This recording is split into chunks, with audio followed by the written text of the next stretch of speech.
Good evening, everybody. This is Patrick from the Poison Pen, and we're here with our second virtual event of the night. And this is a really special evening. We have Edgar Award-winning author John Hart is here to talk about his brand new book, The Unwilling.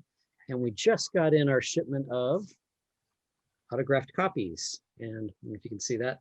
But yeah. And joining us also to talk to John tonight is New York Times bestselling author Tami Hoag, a copy of The Boy right here. And Tami, we really appreciate you coming in to do that for us this evening. It's great to see you. My pleasure. Yeah. And for those of you watching on Facebook, I'm going to be largely, you'll be happy to hear, out of the way, but I'll be monitoring the Facebook feed. So if you have questions for John or Tami or Barbara, send them in and I'll pop up in about a half hour and ask some of those questions. So in the meantime, I'm going to turn it over to Barbara Peters, who's standing by from her home library there. Thank you, Patrick. I hate this green screen because it looks as though it's some sort of science fiction epic, but remind people, as Patrick did, that John went to the trouble to autograph copies for you. And so so John has the distinction of being, I think this is right, the only author who has won consecutive Edgars. That's really hard to do. You came out of there just out of the box and just roared, didn't you, John? Well, I mean, I don't really have an easy response to that. I mean, I was not prepared for it. So yeah, out of my first three novels, two won the Edgar for best novel. So yeah, that was an interesting start to the career. It really was a slam bang start. So here we have in your new book, The Unwilling, your first real historical. I have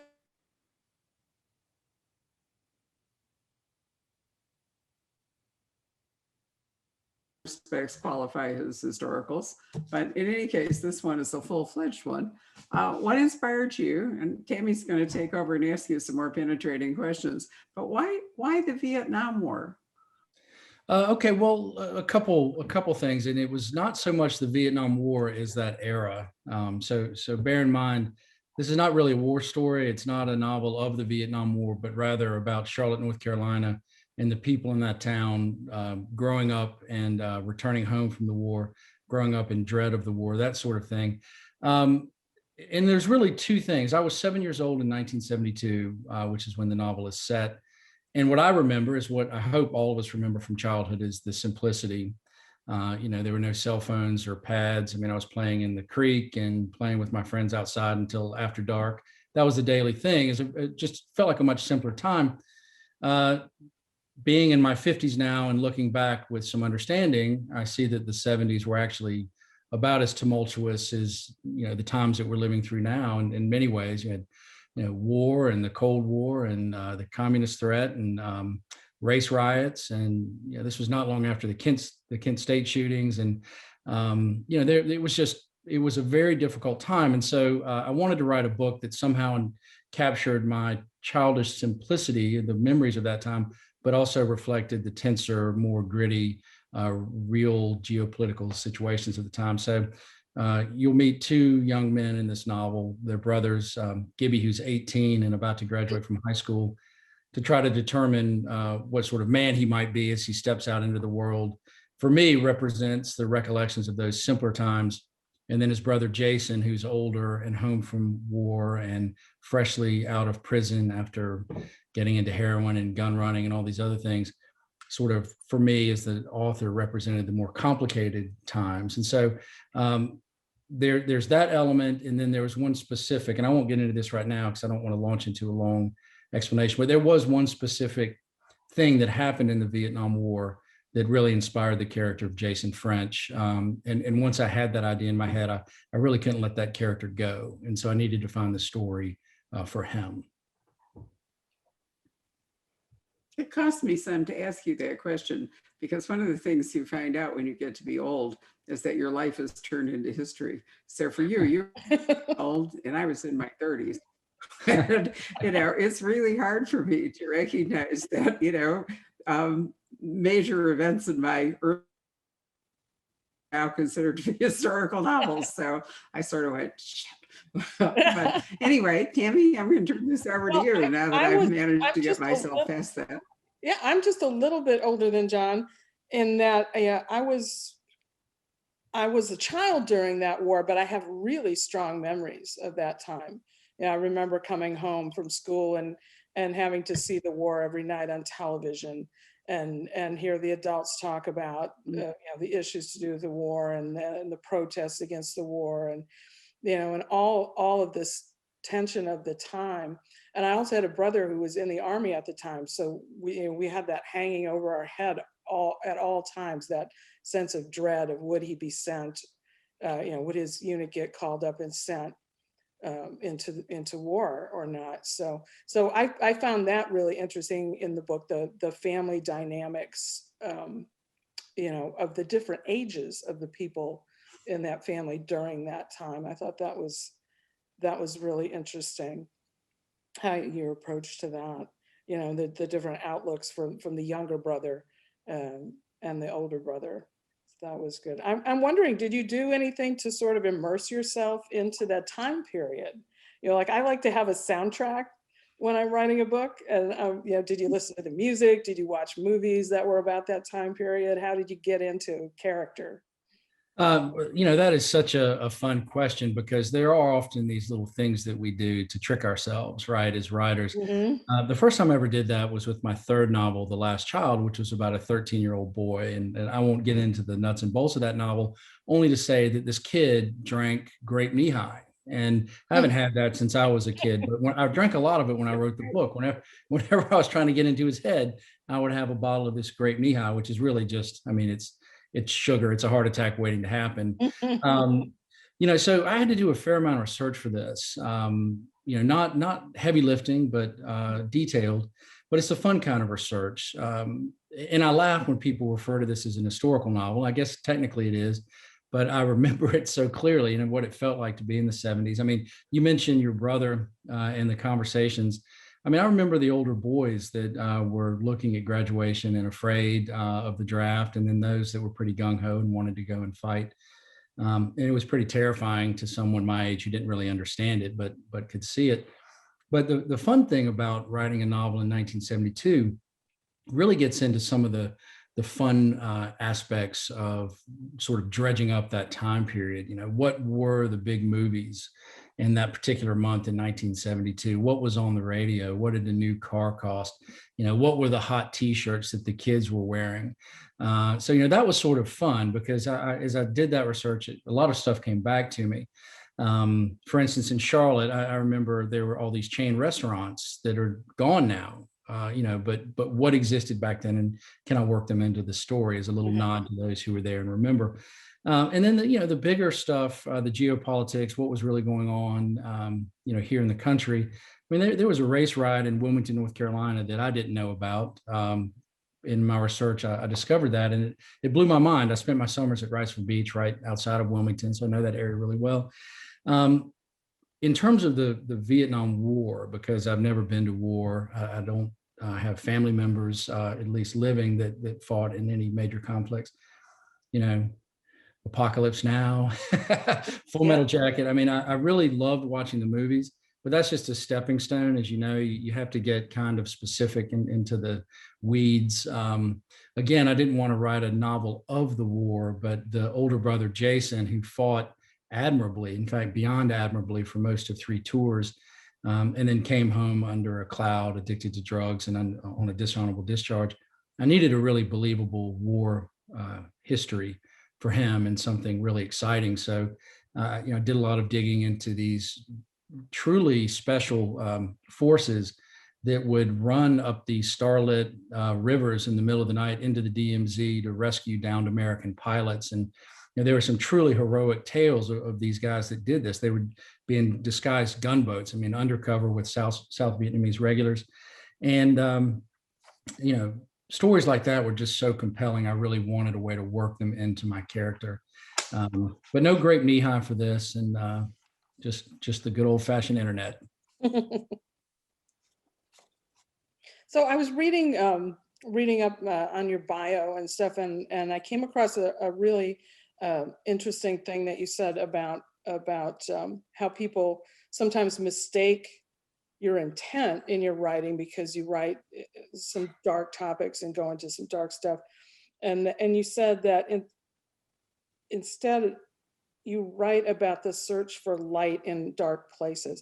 And I thought that is a really, really important distinction, because we have writers who write very dark, and their intent is to suck the reader into a black hole, but they don't really concern themselves so much with having the reader find their way out of that. So I'd like to hear you talk a little bit about that.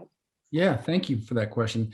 So the dark hole that you're talking about, it's a slippery slope, I think. If that's one's sole intention as a writer, to shock or horrify, and titillate those darker instincts of your reader's nature, where does it end? I mean, every book is going to get a little darker, I suspect, until you find yourself not even recognizing what you're doing. And I've never wanted to be known as that guy. And so, for instance, in this book, there are two kinds of violence in The Unwilling, really. There's some really horrible stuff that I chose to keep off the page. So we understand some bad things that happen, but we don't really see it happen. Because I don't want to be the serial killer guy. I've written one of those books. I don't want to be that guy. I don't want that to be the expectation. But then there's some stuff in prison when Jason is drawn back into this really notoriously bad prison by a character I describe as the most dangerous man alive, who wants him, in there for his own reasons. And I embrace that prison violence pretty wholeheartedly, because I think that it's real, it happens every day, and it's a lot of fun to write. But to your broader question about the search for light in dark places, I think it's something that I stumbled onto, for lack of a better term, early in my writing. And I think it's based on the fact that I'm a pretty positive thinking person. I believe in the goodness of people. I don't believe in the goodness of groups or mobs, but I think individuals are inherently good for the most part. But it's the kind of goodness that doesn't show super clearly in the regular, average, everyday life. But I believe that small choices can make big differences and can be made at significant cost to the person making them, and yet be unobserved by society at large, right? So if we accept that there are these certain things that make humanity great, and for me, these are things like trust and love and hope and sacrifice and faithfulness and family and all of these great things that you want in the people around you, they don't always show up as the most heroic thing. And I generally tend to write about normal people drawn into these difficult circumstances, and then explore where they go and how they find the strength to persevere, rise above, or push through. And because I generally like to find the stories of normal people and then give them the opportunity to elevate themselves through these actions, it's often small choices that would normally disappear. So in the clutter of everyday life. So my thinking is that if I can put these people into a fairly dark environment, a world peopled with evil and dangerous folks, give them then the opportunity to make these life-affirming choices, to put a sister above yourself, or to risk jail for another loved one, or to make the heroic sacrifice. Those decisions will shine a little more brightly, and you can really resonate the value and the stakes for that individual, so that the reader can truly come to feel what a sacrifice it was, or what a big deal it is. And that way I don't have to, it doesn't have, I pick on Dan Brown, not specifically, but I'll never write a book with an antimatter bomb in the catacombs under Vatican City.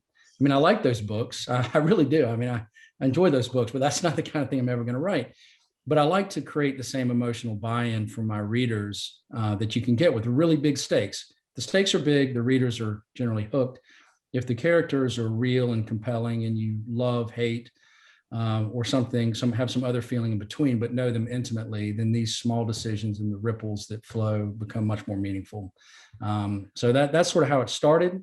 I will occasionally go into maybe a larger than life character. I think I did that with one of my people in this book. But generally, I try to avoid that. So when you sit down to write, what's your process? Do you sit down with an intent to address certain themes, or is it something that you let develop organically as you kind of find your way through the story? Are you that plot and planning guy, or are you like me, just flying by the seat of your Oh, pants? no, I'm a grope and hoper. I mean, I grope and hope every day. I wake up at 2 a.m. terrified of what the morning Yep. brings. But if it's a good day, I go to bed at night so energized and satisfied because the story took some unexpected turn, or a character surprised me, or I thought of something really great. I've tried to outline before, and it becomes a moot document within the first chapter or two because I always come up with something better. It's So not what? fun. It's not fun if you already know what happened. No, I kind of think about it this way. The folks that outline, and I have a lot of writer friends that do, maybe they're smarter than I am, maybe their brain just works differently. But once you've got the outline, you may as well be building widgets, because where's the excitement? Yeah, I that's wake what up, I wake up expectant, go to bed afraid, and it's a roller coaster, generally speaking. Now, as much as one can have sitting alone in a semi-dark room in front of a keyboard. But to your other question about some of the broader thematic elements, a lot of them do come to me along the way, and some I kind of go in open-eyed. I love family elements in my books, not as the main thrust. I mean, I write crime fiction, but it's nice to put it on a layered foundation. Right. So in this case, this really compelling family that's been sort of pulled apart by the ripple effects of war, and then of course the tears in the fabric of society that were really strong and problematic in 1972, and then the really true and powerful impact of war on those whose family go to fight and then come home. So that's just a textured foundation on which to layer the crime element, the thriller element, and some of that I had in my mind when I began, and some of it I found my way to. And again, that's another one of those great sort of discoveries. I mean, I'm sure you've had moments like this, Tami, where you have an aha moment at the keyboard, or when you wake up and think, oh my gosh, I've got the best idea, and it's something I never even considered, and it's going to make the whole thing richer. Yeah, that's those are such rewarding moments. That's when you're like, oh, that's why I do what I do, and that's what makes it special. That's why it's that element of surprise is always it's what keeps you going. It's what keeps me going. Well, let me say this, and I'm going to ask you a question to see if we're the same or dissimilar in this regard. I love the career. I love writing. I really love the end. I mean, I love getting to the end of a book and it works, and people are telling me it works, and then I can kind of breathe a little bit. But when it comes time to start a new book, I go into it terrified. I mean, because I might have an idea, but I know how many ways I can screw the pooch. I mean, do you have that, or do you just charge? Yeah. No, I have that too. There's I'll know the central event that kicks everything off, and I'll know a few of the characters, and then it's just like, oh my God, how do I make this into an entire novel? How it is, it's the analogy of only being able to see as far as your headlights go. I love that one. And that you have to trust that you are going to get to the end of it and it's all going to be fine. And, I don't, as terrifying as that is, I don't know that I would want it to be any different. I really don't. I like you, I've tried early on in my career, I thought I had to try to write from an outline. And it was absolute torture and disastrous, and I hated it. And I had already sold a couple of books at that point where, I found out that other people actually wrote outlines, and I thought, oh, somebody's going to find out that I don't do that. And then they're going to, I'm a big fraud, and that'll be the end of my career. And it just wasn't for me. It just wasn't what worked for me. Well, I learned that lesson early. My first novel came out, The King of Lies, and the publishers were excited. They wanted to offer a subsequent contract for 2 more books. And they asked if I would write, 10 or 20 page synopsis for book 2. I mean, come on. No. Book 1 was brand new in the world. So I did what they asked. I mean, I spent weeks, and probably 3 weeks coming up with story ideas, and I wrote about a 20 page document. And I promise you, Tami, before I finished chapter 1 of the book itself, it was in the shredder. It was It's totally irrelevant. different. Yeah, it's just like, so I don't know how people do it. Yeah, I'm with you on that. It just I would rather write the whole book than to write an outline or even more than a page of a synopsis. So. Amen. So I want to go back to writing about violence, because when you choose to, you pick and choose your moments when you're going to go all in on writing a violent scene. And it's quite graphic, and I'm the same way. I pick and choose when I want to do that, and I do it the way I do it for a very specific reason. So I was wondering about your philosophy of when you choose that moment, why that moment, and why the level of detail that you do. Mhm. So I think that the question about violence could be equally applied to sex scenes or profanity. Um, I use profanity in my books because people speak this way in the real world, but I'm as judicious as I can be. I always go through and make sure that I can't get by with a better word. And if there's an F-bomb in there, it's because I really think it needs to be in there. The question of violence, it's like we were discussing earlier about the slippery slope of going dark. I mean, violence for violence's sake is just like a sex scene for the sake of sex. I mean, it's a tawdry thrill. And it's probably, at least for me, it's one of these questions of maybe art versus science of writing. I mean, it's a gut feel. There are a couple of really great fight scenes in the prison between Jason, who's drawn back in this really terrifying guy who lives in the sub basement under death row, and who's just, I mean, I love this guy. He is a terrifying, fascinating character. And, the relationship between them evolved in a way that I found eminently satisfying. I mean, it surprised me. I mean, there's this, Jason hates this guy, doesn't want to be there, but this guy who's so dangerous has this really, disdain for all of humanity, but his own reasons for this deep abiding affection for Jason. And part of it is the way that Jason fights. He sees a poetry in his commitment to violence when violence is called for, and in the way that he is trained over his life and the way he moves. And he comes to love Jason as an equal because he can control his violent motions in the same way that this guy beneath death row can. And so those scenes are very, very necessary because I think it really cements this understanding between these two characters. And as I said earlier, the type of violence that is necessary to drive another angle of the story, which involves a serial killer, a pretty despicable guy. I didn't want to necessarily put that on the page because, again, I felt it was trending into that tawdry, needless realm. So it's again the art of it. What feels necessary to the story, and I may err on the side of more rather than less, but I don't feel bad about that. I'll probably do it again. My philosophy is, if I'm going to show a violent scene and it's moving the story along, it should be shocking. Violence is shocking. Violence is terrible. I don't subscribe to the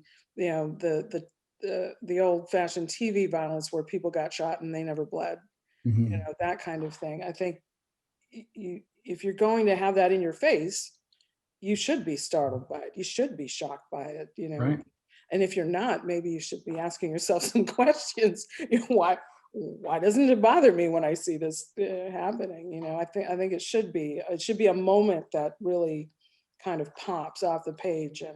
Well, I'll tell you a funny story, and it's more of an anecdote, I guess, than a story. But my wife and I moved from North Carolina to Charlottesville, Virginia in 2011, and our children were quite young. So 10 years ago, they'd have been 10 and 7.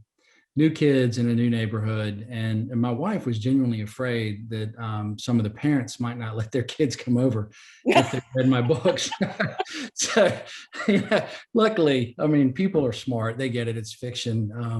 Poor Stephen King would never have any friends if everyone was like that. So, but it was kind of funny. My wife was genuinely appalled and afraid that that's what might happen. There's a certain advantage to it, though. I remember I had to have my gallbladder out years ago, and the surgeon told me afterwards that as they were standing over my unconscious body waiting to do this surgery, he looked at everyone standing there and he said, "Don't screw this up. She'll kill you in a book." I So love we it. can make use of that too. So here's a question about writing a fight scene. I actually will choreograph a fight scene. I will get up from my desk and choreograph the scene. And if I can draft a friend in to like counterpunch, I will do that. Is that right? Do anything bizarre like that, or am I a weirdo? No, I don't think you're a weirdo because the contortions and the movements of if you're describing a body blow, it needs to make sense. So no, I don't know that I've gotten out of my desk chair and done it. I love to be able to tell you that I was some super lethal martial artist and know it, but I don't. I read a short story, a book of short stories ages ago called Rust and Bone. I can't remember the name of the author. But there was this one really great fight scene where what stuck with me was his description of a guy coming in with a body blow and going for the short rib. I didn't know what that was, right? I looked it up, but I thought that was just, the fact that the guy throwing the punch was aiming for the short rib said something to me. This guy knows what he's doing. And so I love an excuse to use that. I steal it shamelessly, but it tells the reader, okay, this guy is a knowledgeable fighter. And then, it's like so many other things though in writing. I'm sure you believe as I do that readers are pretty smart and you don't need to draw out every single motion. I mean, you give them enough and they fill in the blanks and see it as they wish. So I really think this is important in sex scenes. You don't have to spell it all out. Just give them a starting place and they can generally finish it. That's funny. Okay, so you were an attorney for a while. You're one of a long line of lawyers turned writers, particularly in this genre. So what I want to know is, are you a lawyer who became a writer, or were you a writer who thought you had to have an honest job for a while? Oh, very much the latter. In fact, I'll paint a picture. I outlined my first novel when I was 20. It never got off the cocktail napkins. Literally, I was at the beach summer after sophomore year, I guess, in college, restoring sailboats, which is sexy talk for sanding teak for minimum wage, 9 hours a day.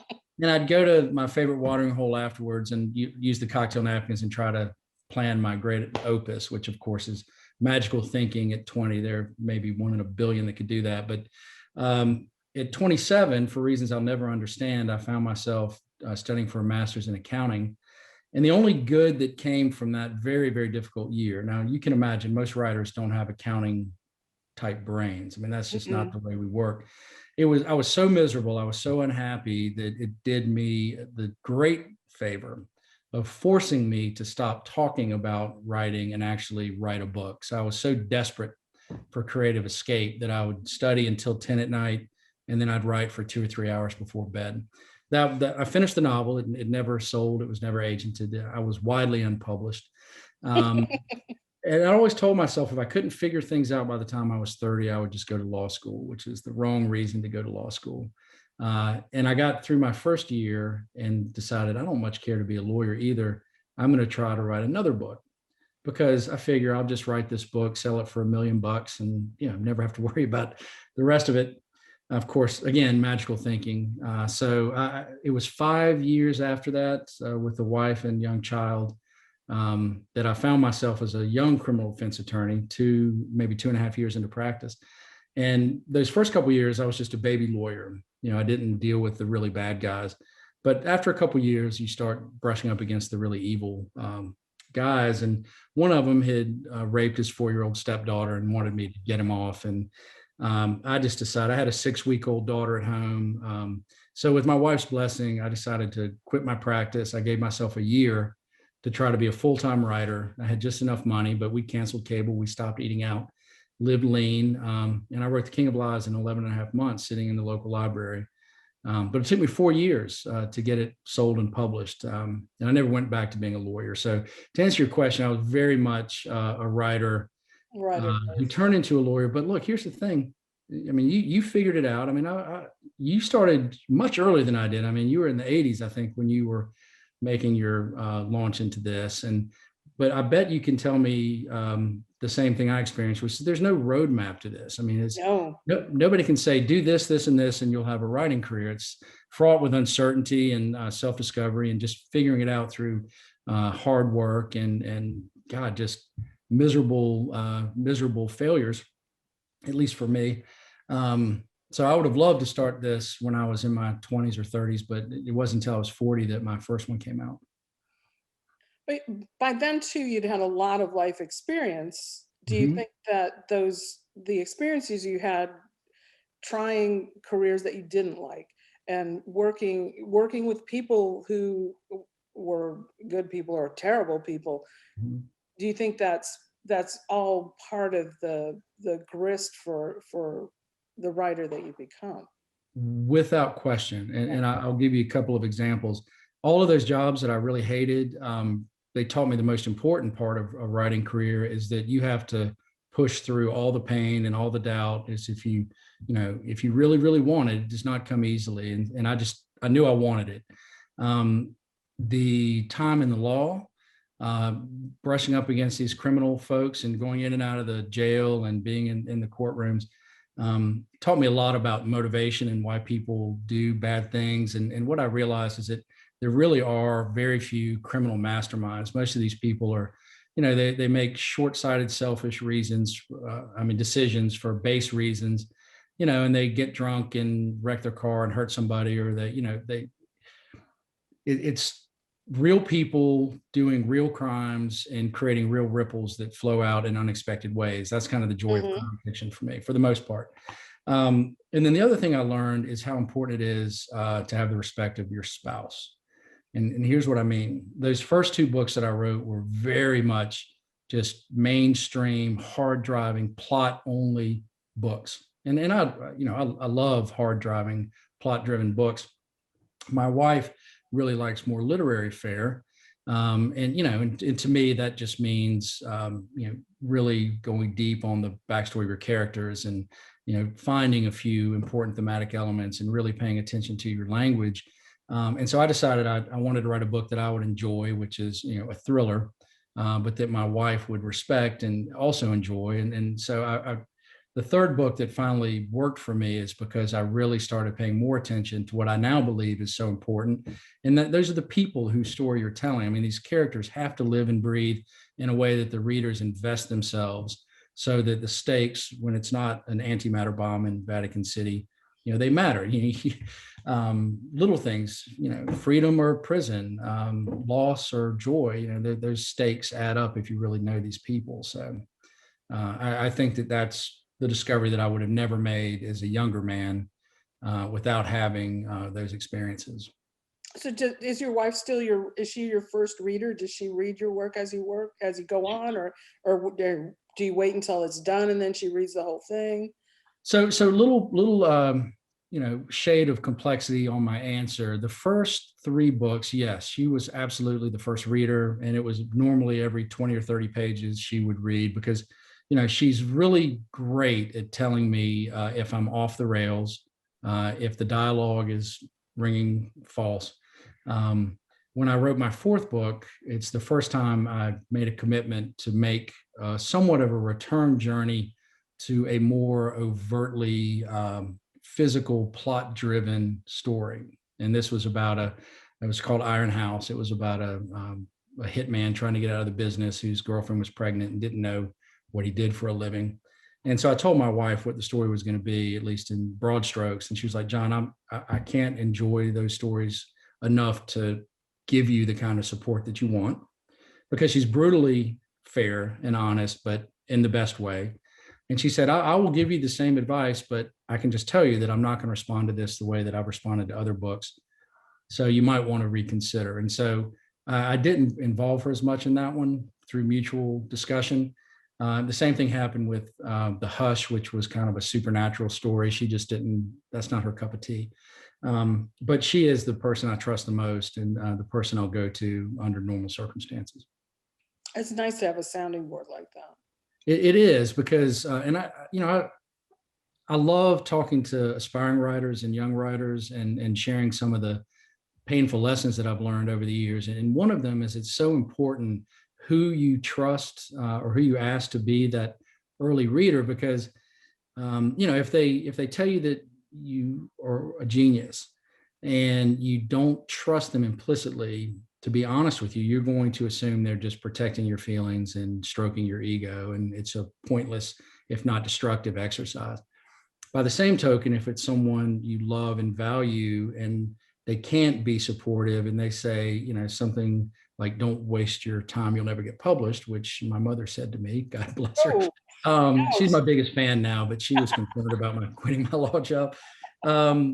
It's crushing to hear that from someone that you've entrusted with this thing. So it's a hard path to find. It's a very narrow path, a small needle to thread. But if you're lucky enough to find the person that can, fit that role, it is a gift beyond measure for any writer, I think. Yeah, I think it's so, because what we do is so subjective.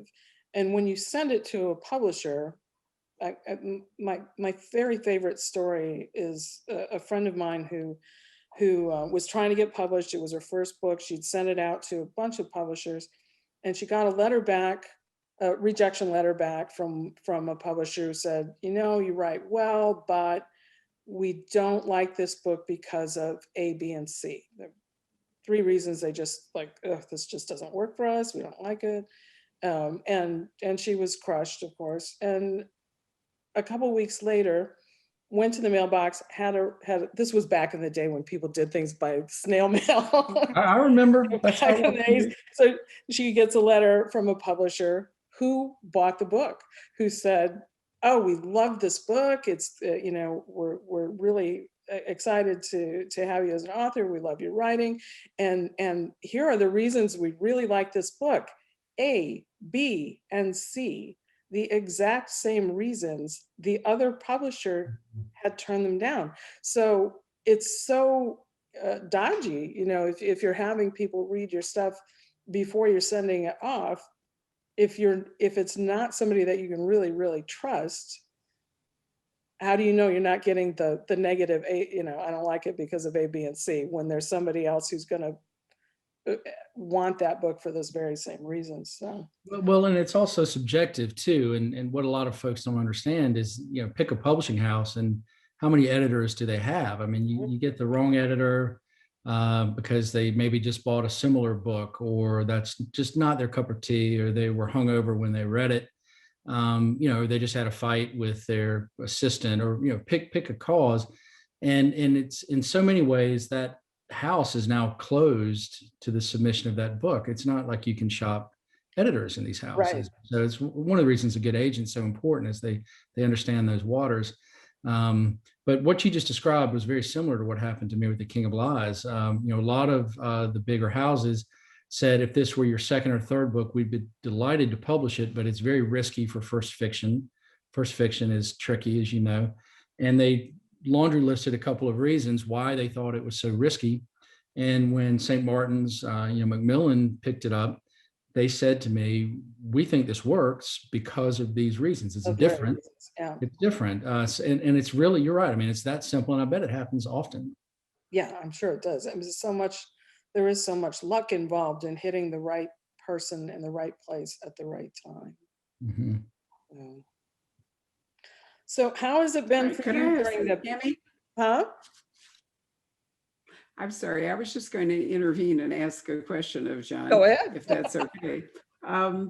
It's hard to escape 2 giants standing on either of your shoulders, one being Pat Conroy and the other being John Grisham. And they probably, at the outset weren't weighing upon you, but have you found as your career has gone on that there are inevitable comparisons, or people who, read Conroy and read you, or read Grisham and read you and comment on it? It's pretty hard for you to avoid either of those guys. Well, it's funny. I mean, yes, it does happen. I would never presume to compare myself to Pat, for instance. I mean, I think he is, he was always sort of the North Star for me in how to, embrace the South and family and the use of language. Now, I could never be as big and bold as Pat was. And when I hear things like that, I kind of chuckle inside, because I could pick apart that argument and show you 1,000 ways that's not the case. I mean, there's no way I do that. And John it's a little trickier because he's a neighbor and a friend and a drinking buddy now. And so, I just think of him as it's your turn to pick up the check. And so, we don't. Right. Yeah, I don't get that. And honestly, the comparisons with John and me, I think we're both in the South. We're both lawyers. I don't really write legal thrillers at all. I mean, my first had some elements of that. And John still very much thrives in the courtroom. And I couldn't write a courtroom scene the way he does to save my life. So, I think that some of those comparisons they're just easy. But at the same time, look, they're super flattering. When the Providence Journal called me this generation's Pat Conroy, I was pretty overcome. But I don't feel like I'm worthy of it. And I mean that, but it was a hell of a punch in the shoulder. What drew you to Charlottesville? I'm sorry? Oh, go ahead, Barbara. No, Oh, she froze. Yeah, I you froze didn't on hear your last comment. Oh. Why don't you take it, Tami? Because I think Barbara's got a bad Yeah, she signal. froze on me too. So, No, I'm fine. Charlottesville. I beg your pardon, Tami? What drew you to Charlottesville? I actually lived in Charlottesville for a few years back in the late 90s, and there are a lot of writers in that area. What drew you there? Well, I like bucolic splendor. I like rolling hills and mountains and clean streams. And I went to boarding school as a young fellow not far from here, and I knew how pretty this area was. And I've also been of the mindset that if you can find a small town that collects a lot of writers, there's bound to be some magic involved. Because writers that can live wherever they want don't choose lightly where to hang their hats. And so it caught my eye at an early age. But the honest answer is that I grew up with I lived in town with my family, but we had 400 or 500 acres out on the river. That was taken when my parents were divorced and turned into the worst possible development. I mean, trailer park and a junkyard. I mean, it's just beyond recovery. And but it was the beating heart of my childhood. So I always wanted to do the same thing for my own kids. And so I live on 140 acres in Keswick, right outside of Charlottesville, and we're on the river, and it's just beautiful. So I really came for the land. And the fact that Charlottesville has more restaurants per capita of any city except San Francisco, is a nice addition. It is a really good food town. It is a really good food town. But I just hope those restaurants are still there when all this is over. Yeah, how has the pandemic been for you? I mean, most writers I know have found it difficult to work during this. I am really relieved to hear you say that, because I feel like I should have written 3 novels in the past 10 months, but it is difficult. It's I need to be in a certain amount of peace. I need to be in a peaceful place to write. And especially those first 3 or 4 months when there was so much uncertainty and such obvious economic pain all across the country, and people were afraid and dying. It was very hard to care so much about the words on the page as I normally would. So I'm really, I shouldn't be glad to hear you say that, but I felt like I had some really deep inner failing that this was not the most productive time, and it's been sort of the opposite.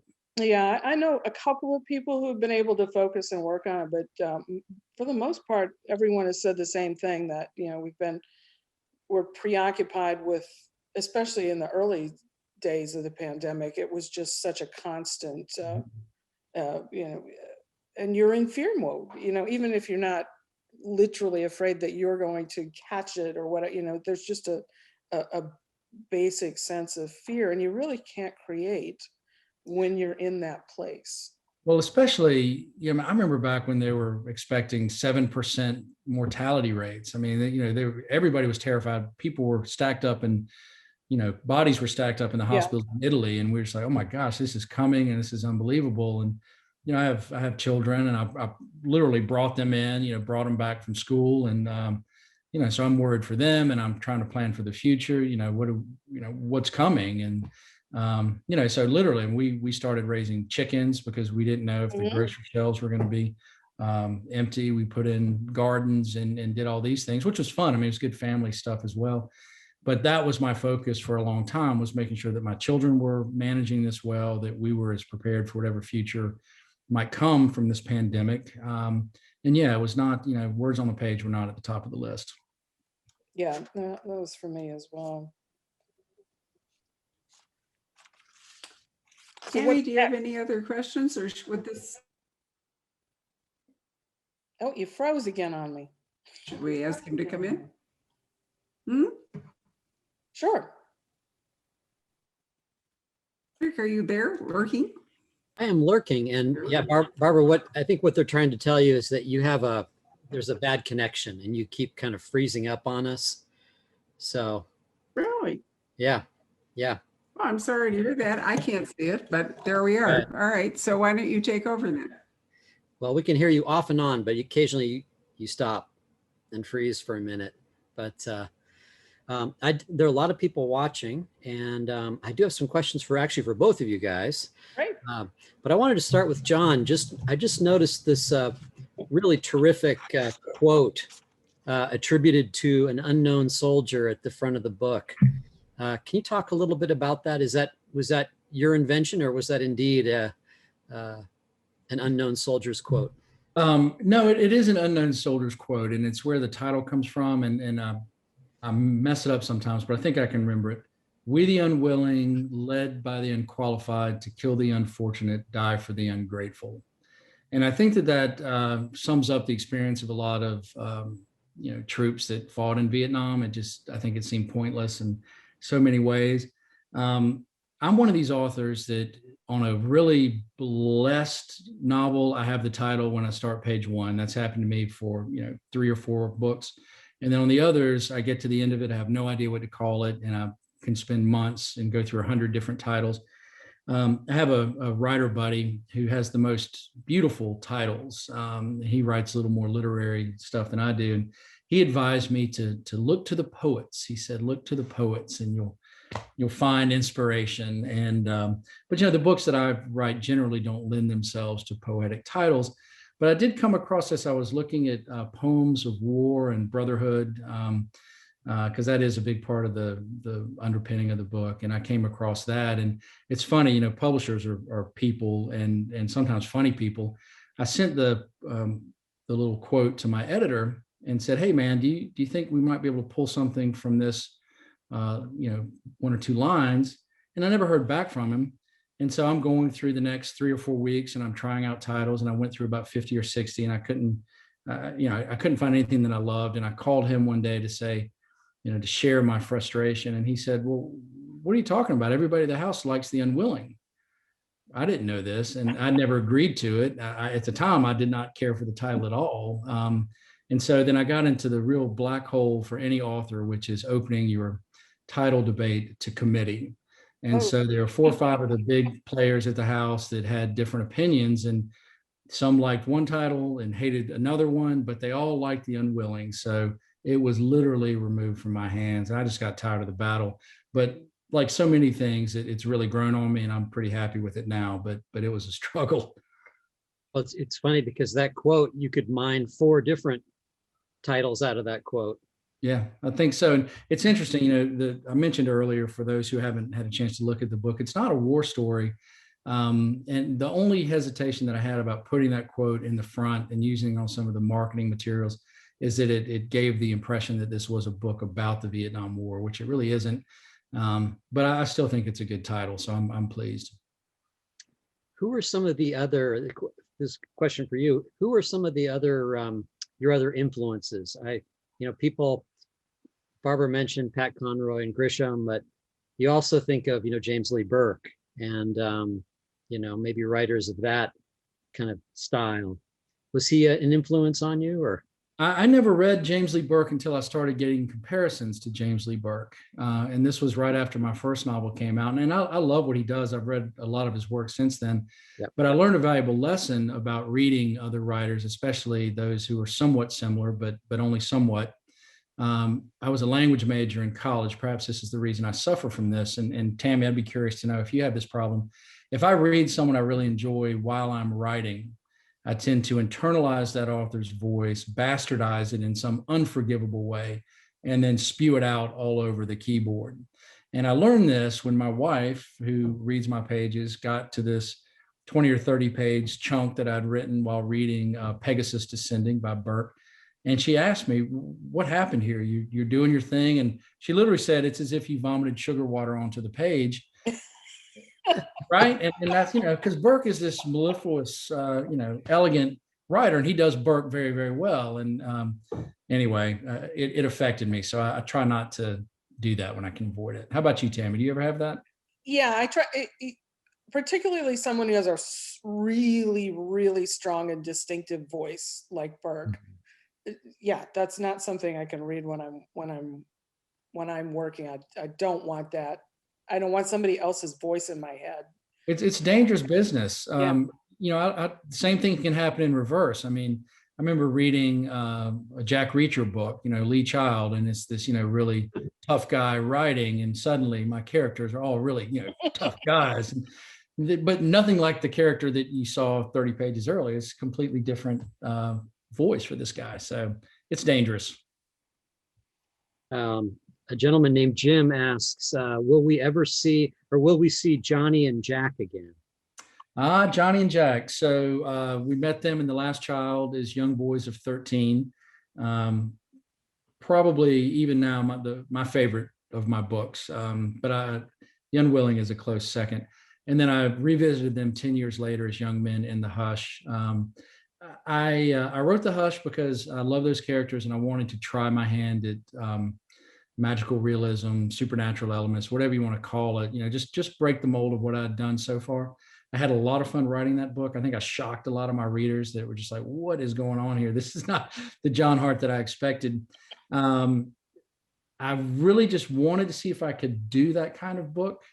I might easily revisit them, but it won't be for at least another half dozen books. I mean, it's out of my system. I like where I'm going now. In fact, I'm writing a sequel to Redemption Road at the moment.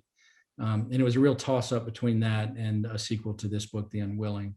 But I do love Johnny and Jack, and I understand the question, and I think of them often, if that helps.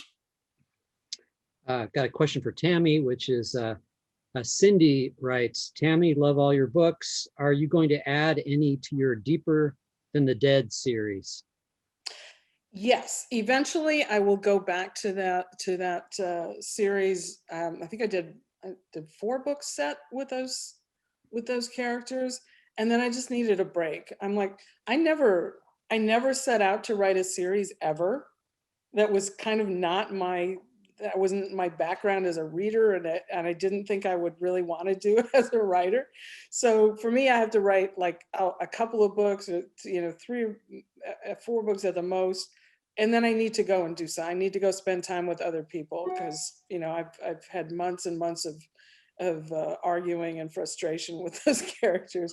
I need to take a break from them. So eventually I'll go back. Yeah, somehow I've ended up writing like 4 series, and it's nice to be able to bounce back and forth between them. I'll start missing them and I'll go back to them. Let me ask a follow-up question, Tami, because this is something I've struggled with. I've always been jealous of people that write successful series because readers are so loyal. They come back, they can't wait. And this is not a fair statement, but it's always seemed to me it would be easier because so many of your characters are built, who they are. And then it's just a question of putting them into motion and bringing in maybe secondary characters. I have been terrified, and I keep saying terrified. It's not like I live in mortal fear, but if I write a book that I'm super happy with, The Last Child is a perfect instance. And I get to the end, and to me, it feels like this. I've created this perfect little encapsulated world. I'm happy with every word in there, every little character trait. And the concern is that if I decide to come back and, revisit those characters, I'm somehow going to ruin what I worked so hard to do. Because you can't please everybody. There are going to be those that don't like the direction you go, and I experienced that. Some that love it. Do you struggle with that, or is it just like, no, I really want to do more with these characters? I find I enjoy bringing characters back. I'm never ever entirely satisfied with what I've done. So I don't have that aspect of thinking, I'm going to, here's something that I really loved, and now I'm going to do something I'm not going to like it as well, because I'm never entirely satisfied. So that there's that. And for me, I really make an effort to make the books stand on their own. Mm-hmm. So you do not have to have read any of the previous books to pick up that new one and get into it. So in a way, that makes every experience individual to me. So I don't really think so much about that. I'm gonna stay on this for a quick second and pick your brain, because I'm struggling with the book I'm writing now. So I agree with you so completely. If you can make them stand alone, you take the pressure off the reader. Yeah. How much backstory do you have to build in so they understand what happened in previous books, or do you do that not at all? Because the risk is that you slow things down, as you're sort of reacquainting or acquainting new readers with the vital stuff they need to know. I mean, do you have to do that still, or can you completely push that away? No, I do try to build in some of that, but that gets a little bit tricky too, because now I had the book out, The Boy. Those were characters I had written about many years before I came back to them. And I had to knit in bits of, I moved them like 6 years forward in their lives. It actually had been like 20 years since I had written about them. But I think it's necessary to knit in enough of it so that things make sense to the reader, and maybe it piques their interest a little bit, and they're going to want to go back and read the previous book. But let's see, where was I going with that? Oh yeah, so The Boy came out 2 years ago. And the new book now with these characters, time has only moved forward a few weeks with them. Well, so everything that happened in that book is still very fresh, and it impacts what's going on in this book, So I'm trying to knit in bits of that, and my editor read the beginning, and she's like, "Oh, don't tell them that. Don't tell them this happened. Don't tell," because we want them to go back and read that book. And I'm like, but I can't not tell them that. The motivation has to make sense, right? It has to make sense. Yeah. Yeah. So, we find out, oh yeah, there's a new sheriff, and something must have happened to the old one, but I'm not supposed to tell them because they have to go back and read that book. I'm like, well, no, this has to be woven in. Mm-hmm. And if they still want to go back and read and really get all the gritty details of what happened, they will go back and do that, but it has to make sense in the moment. Mm-hmm. Good, thank you. Because I'm trying to find the right balance right now. Yeah, it's tricky. It's a bit tricky. Yeah, it's funny. There are some writers who it's almost like you can tell they have a file on their computer that says insert back, so-and-so's backstory here. And it's like each book, it's I won't mention who, Barbara knows too. They just seem verbatim. Mm-hmm. That's got to be a constant challenge for you guys to figure out how much to include and what not to include. Tami, a quick question. That's why some writers prefer to write standalones. That's right. Yeah. Question about genre. A couple of people have asked Tami about your earliest work, which was, I guess, what you would call in the romantic suspense kind of genre. Yeah, well, actually, my earliest work, I actually started out writing romantic comedy. Oh, okay. That was how I got my foot in the door, because I knew I could write comedy, and not a lot of people can do that. So I thought, if I can do this successfully, I'll get my foot in the door. So that was what I did, and then I didn't want to get pigeonholed doing just that. So every book I would make a little bit different, and I would try to challenge myself with different elements of different kinds of books, and gradually came over to, dabbling with elements of suspense. And when I went to write a big standalone book, I couldn't find anything funny that I could sustain for an entire novel. So, and all my ideas started with a dead body. So I thought, well, I guess I better go that way, and that was really how that evolved. Did you kind of learn your craft writing those early books? Was it Oh, absolutely. useful Yeah, experience? yeah, absolutely. And that genre, for all people who are outside that genre, deride it or make fun of it or whatever, that is a tough business. And it is a business full of extremely savvy writers, people who have learned about not just the craft of writing, but the business of writing, and also in that genre, you need to be prolific to succeed, because man, those books have got to come out boom, boom, boom. You have to be disciplined. You have to be prolific. You have to make have your own voice that stands out enough that people want to keep coming back to you. So it's a tremendous education. Well, I don't see too many other specific questions, but a lot of people are tuning in saying how much they like both of your work, and congratulating you, John, on the publication of the new book.